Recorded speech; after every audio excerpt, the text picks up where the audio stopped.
Let's come to today's topic, unit number 3. Topic 1. Tools of data collection, primary and secondary tools.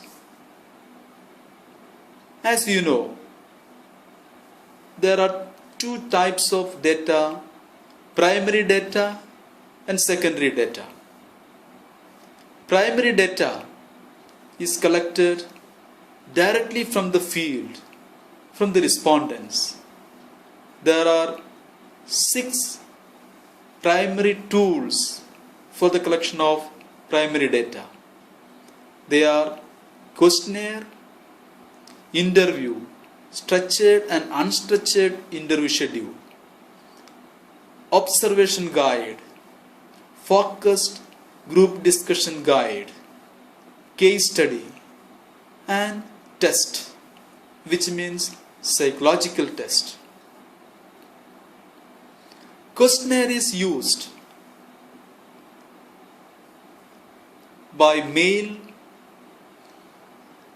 by social media, or by post.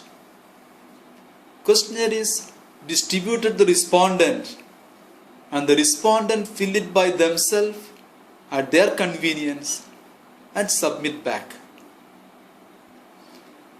The second tool, interview schedule. It is not distributed to the respondent. The interviewer fill it up in a face-to-face interview. There are 2 types of interview schedule. One is structured, the other one is unstructured. Structured means all the questions and answers are fixed, and the interviewer has to ask the questions one by one and record the answers just by ticking the right options. Unstructured interview schedule means an interview schedule which does not have any fixed answers. Sometimes questions are also not fixed. The interviewer is free to ask the questions in any order and record the answers as and when the respondent says. Observation guide is used to record the observation. Generally, a number of items are fixed and prepared in advance, and the response is recorded in the observation guide by observing the situation. The fourth tool is focus group discussion guide. A set of questions are prepared for conducting a group discussion. The questions are focused on a particular theme, on the topic of the research. The fifth one is case study, which is generally collected by observation and by in-depth interview. Case study refers to the data regarding unexpected, exceptional, and model incidents or person or institution. The last one is test, which is personality test or psychological test. They are used to collect the information that are psychological or emotional. The secondary tools for data collection. Secondary data means the data collected through reading newspapers, periodicals, reviewing the office records, other literature, web resources, and other books. It can be known as content analysis. For conducting a research, we need both primary and secondary data. For the collection of secondary data, we have 5 types of secondary tools. They are periodical review, official records and reports review, literature and research review, web resources review, books and journal reviews. Periodical review means the reading of newspaper, weekly, magazine, and the content analysis of relevant articles. Official records and report means the government reports, the statistical report, the census report, and various other records available from Panchayat, Block Development Office, Jilla Parishad, Collectorate, and various other government agencies. The literature review and the research review refers to the review of all researches, past research conducted by students and research scholars. They are available in the libraries and they are very useful resource for understanding the topic of your research. You can review the past literature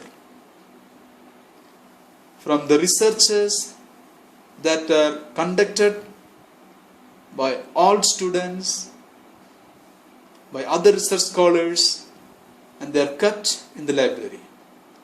Web resources means online resources. There are a number of articles published online. They are available in various websites. By reading them, we can prepare a set of literature review. Finally, books and journal reviews. Textbooks and journals are always available in the library and they give the latest information, the review of the latest study on your topic. And they are reviewed and that reviews the 5th tool for data collection. Thank you.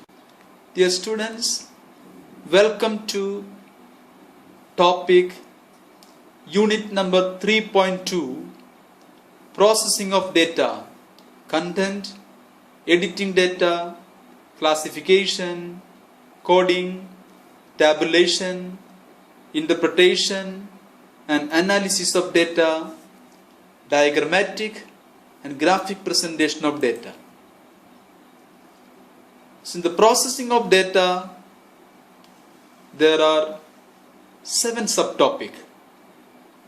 They are the content, editing data, classification, coding, tabulation, interpretation analysis, and diagrammatic and graphic presentation of data. Content means deciding the list of items and preparation of the chapter plan of the research report. Before the data collection, before we start the research, we should have the clear chapter plan. We should have the understanding of what type of content is going to be there in the research. In the chapter plan, we generally have 5 to 7 chapters. The first chapter is the introduction. The second chapter, the research methodology and review of studies. And third, fourth and fifth are the data-based and objective-based chapters. The last chapter is the conclusion, which includes summary of findings, testing of hypotheses, and suggestions. Now, editing of data. After the data collection, we should edit the data. Editing has three purposes. First, to find out the missing entries. Second, to correct the illegible entries. Third one is to rectify the discrepancies in the data collection. Sometimes, while we conduct the interview and fill up the interview schedule, some of the entries may be missed out. Sometimes the writings may be illegible. Sometimes there will be some contradictions which require clarification. So all these corrections is known as the editing of data. Classification means data need to be classified. First, as primary and secondary. Then primary data means the original data that have been collected through primary means. And the secondary data is collected through secondary sources. The classification has to be done objective wise or the chapter wise, so that the bits of data collected through various methods, both primary and secondary, may be combined chapter wise before the statistical analysis. Now, coding means assigning of number to each response of the questions. The purpose of giving number to each response is to translate raw data into numerical data, which may be counted and tabulated. This is the way we quantify the qualitative information. All the responses collected through interview schedule has to be coded. You can see in the presentation a sample of the code book. The first column is the question number. The second column is variable number, where you find V1, V2, V3. Variable, the third column is the description of the variable. That is, the first variable is age. Then we have designation, establishment, level of education, marital status, attitude of employer, preference for male employees. This is very arbitrary. It depends upon your questionnaire, how you prepare your code book. The fourth column is categories. There you find various categories of the response. For the age, you need not make any category. It is already the numerical data. So the actual age is the code. You need not have separate code number. For the designation, worker, supervisor, manager. These are the general category of the employees. Establishment, public and private. Level of education, graduate, intermediate, high school, middle school, primary, illiterate and other. And the last column you find the code. Code numbers are very simple. It's simply numericals 1, 2, 3. For the worker, code number is 1. Supervisor 2. Manager 3. So whatever the responses you collect through the interview schedule has to be coded.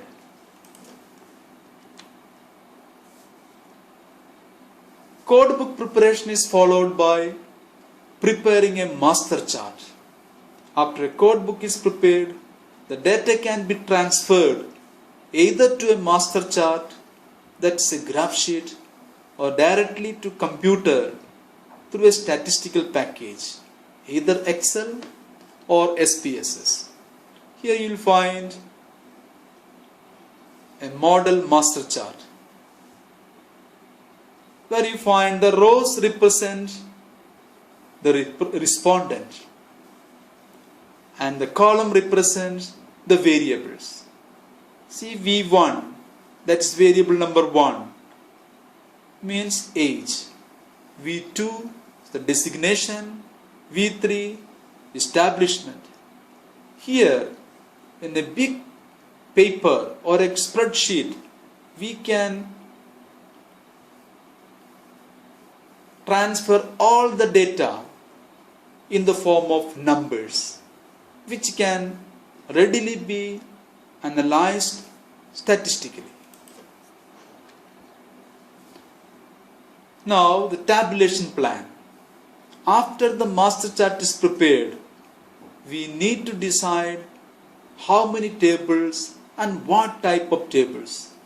There are 4 types of tables: univariate, bivariate, trivariate and multivariate. Univariate means one single variable is represented. Bivariate, 2 variables. Trivariate shows data according to 3 variables. Multivariate table shows the data of more than 3 variables. Chart from the table is a substitute for the table. Sometimes we can prepare pie chart, bar diagram, histogram, line graph. All these graphs are interesting ways of presenting the data.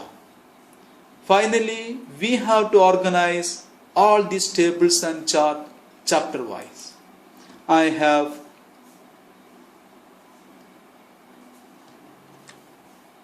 the example of the univariate table.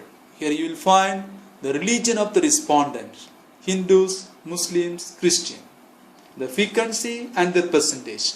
So this is the model for univariate table. We have now the bivariate table, which shows the data in 2 variables. Usually the independent variable is the row variable and the dependent variable is the column variable. In the given example, you will find gender as the independent variable, life satisfaction as dependent variable. You will find in the table the data presented in a bivariate table. The data is given according to the gender and life satisfaction. You find there men with the high level of life satisfaction 30, moderate level 70, low level 100, and the women high level 65, moderate 90 and low level 45. From this table, you can compare the performance of 2 different categories of the respondent. You can compare the performance of men and women. You can find here men have low level of life satisfaction compared to the women. Women have shown higher level of life satisfaction compared to the men. Here you will find the trivariate analysis. There are 3 variables presented in a single table. First one is gender, then life satisfaction. The third one is the age group. So under the men you find youth and old. So there are 3 variables presented in a single table.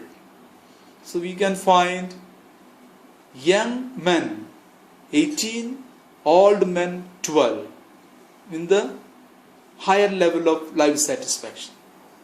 In the medium level of life satisfaction, there are 40 youth and 30 old. In the lower level of life satisfaction, 60 youth and 40 old. In the same manner, you will find in the high level of life satisfaction 35 young women and 30 old women.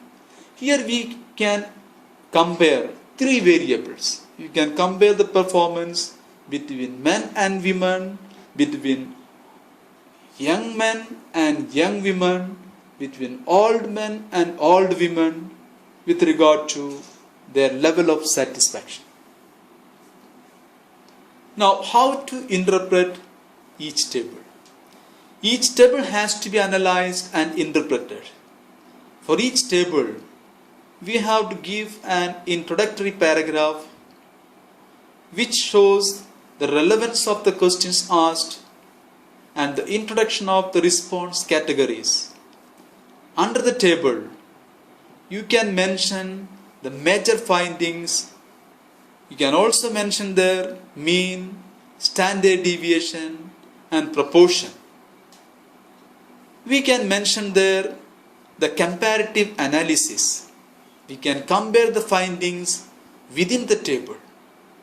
It is also possible you can compare the findings between the tables by the use of correlations. We need to rationalize or justify the major findings, which is known as interpretation. You as the researcher knows the truth of the real situation. You should include your observation and explain your findings. You should justify the particular findings that you have presented. Finally, diagrammatic and graphical presentation of data. Diagrams and graphs are often the substitutes for tables. They are not additional information. There are 4 types of diagrams generally researchers use. One is pie diagram, the second one is bar diagram, third one is line graph, fourth one is histogram, and fifth one is smart art. These diagrams can easily be prepared from the frequency tables, from the bivariate tables, and other tables. With the help of Excel, you can prepare these diagrams. Thank you.